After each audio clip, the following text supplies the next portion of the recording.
Hello भाई, स्वागत है आपको फिर से आपके चैनल टेक दीपक रसगोन में। आज का जो टॉपिक है वो कुछ अलग ही होने वाला है कि ओवीपीआईसी क्या होती है आखिर में। उसका ओवीपीआईसी होती है, उसको बाईपास करना होता है और अपने चार्जिंग से रिलेटेड जो इश्यू आते हैं अपने मोबाइल में, तो उन सभी से रिलेटेड मैं आपको सॉल्यूशन बताऊंगा। ये जो मॉडल है ये J6 का है, ठीक है। और बाकी आप J4 और J6 प्लस ऐसे मॉडलों की भी आईसी बाईपास कर सकते हो। तो आईसी जो होती है ना, वो फॉल्ट किस कारण से होती है, ठीक है। जैसे कि अपना ये देखो, आप जैक देख सकते हो, ये किस प्रकार से मतलब इसमें वाटर डैमेज के कारण से किस प्रकार से इसमें मतलब दाग आ चुके हैं बहुत ज्यादा, मतलब ये जंग लग चुका है इसमें। कहने का मतलब ये इसको क्लीन करना होगा सबसे पहले। या अपने पास कोई भी चार्जिंग का प्रॉब्लम आता है तो सबसे पहले हमें इस पीसीबी को ही चेंज करना होता है। अगर अपने यहाँ पर अपने को वोल्टेज नहीं मिलती है हॉट टेस्टिंग पे, जब हम चार्जर इन करते हैं तो यहाँ पर अपने को 5 वोल्ट के समथिंग मिलना चाहिए, क्योंकि वोल्टेज अपनी चार्जिंग में 5 वोल्ट आती है। तो सबसे पहले किसी भी वीडियो को देखते हो तो आप कंप्लीट देखा करो। तो कंप्लीट देखना बहुत जरूरी होता है, स्किप कर देते हो आप इस चीज को बहुत ध्यान रखते हो। तो जो आजकल के जो लेटेस्ट मॉडल आते हैं उसमें इस तरीके की पीसीबी आती है, ठीक है। तो इसमें ओवीपी आईसी होती है, या जो प्रोटेक्शन के लिए जो आईसी होती है वो इसमें पत्ते में, लोकल पत्ते में नहीं होती है, वो ओरिजिनल पत्ते में होती है। बाय द वे, अगर आपको इस प्रकार की प्रॉब्लम आ जाती है तो, और अपने को जैसे कि ये प्लस पॉइंट है अपना, इस साइड प्लस पॉइंट है, तो यहाँ पर अपने को वोल्टेज नहीं मिलती है और इस पे अपने को प्रॉपर मिल रही है, या कुछ और अदर प्रॉब्लम आती है तो हम इसको पीसीबी को चेंज कर सकते हैं, ठीक है। उसके बाद मेन पत्ते की प्रॉब्लम आती है। बट लेकिन जो आज का अपना टॉपिक है वो है सैमसंग के ऊपर है।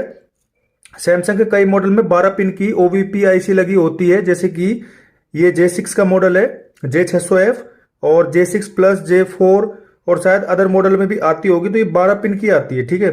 तो इसको फाइंड आउट करने के लिए अपने को यहाँ पर वोल्टेज आएगी 5 वोल्ट का समथिंग, ठीक है। यहाँ पर भी अपने को वोल्टेज मिलेगी, लेकिन अपने को अपने जो चार्जिंग कनेक्टर होता है ना, चार्जिंग कनेक्टर पे अपने को वोल्टेज नहीं मिलती है, ठीक। तो इसका मतलब डायरेक्टली ये नहीं है कि मतलब अपने को मतलब इस सेक्शन में भी प्रॉब्लम आ सकती है सबसे पहले, क्योंकि ओवीपी आईसी जो होती है अवर प्रोटेक्शन के लिए काम करती है। अवर वोल्टेज आ जाती है उसके, उसको प्रोटेक्ट करती है। फिर उसके बाद पावर सप्लाई के बाद कैपेसिटर वगैरह उस पर वोल्टेज आती है, और फिर इन होके फिर आउट होती है, और फिर डायरेक्ट अपने को इस पे आती है। इस टाइप से अपना क्या है, चार्जिंग का सेक्शन होता है, ठीक है दोस्तों। तो अपने को करना क्या है, इसको बाईपास करना है। सपोजली अपनी यहाँ पर वोल्टेज ओके है, यहाँ पर भी वोल्टेज ओके है, और टेस्टिंग कर रहे हैं, तो ये आगे सप्लाई नहीं मार रही है। तो हमें इन तीनों मतलब 3-4 मॉडल, कुछ ऐसे मॉडल है तो इनमें हमें इनको क्या बाईपास करना होता है। तो मैं आपको डायरेक्टली आज इस चीज को आपको बना के दिखा देता हूँ फोन पे कि अपने को करना क्या है दोस्तों, ठीक है। तो मोस्टली जो ये अपने मॉडल होते हैं ना, इसमें अपने को 12 पिन की आईसी मिलेगी, ठीक है।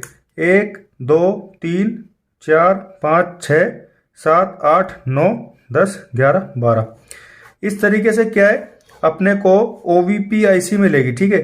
आवर वैल्यू वोल्टेज प्रोटेक्शन, ठीक है। तो अपने को क्या करना है, सिंपली ये जो पॉइंट्स होते हैं आप देख रहे हो, एक की स्टार्टिंग इधर से होगी और इधर से 12 होगी, ठीक है, इस तरीके से होगी। तो अपने को ये जो बीच के ये जो पॉइंट देख रहे हो आप, 1 2 3 4 5, ठीक है, 5 नंबर की पिन, और 6 7 8 और 8 नंबर की पिन, इनको क्या आपस में शॉर्ट कर देना है अपने को, ठीक है। 5 नंबर की पिन और इसको शॉर्ट कर देना है, बीच वाली लाइन की बीच की 2 इनको शॉर्ट कर देना है। तो जो अपना प्रॉब्लम है वो 100% सॉल्व होगा। ये अपनी ओवीपी आईसी है, इसकी पहचान आप देख लीजिए इस तरीके से, जहां पर वोल्टेज आ रही है इसके बिल्कुल बगल में है।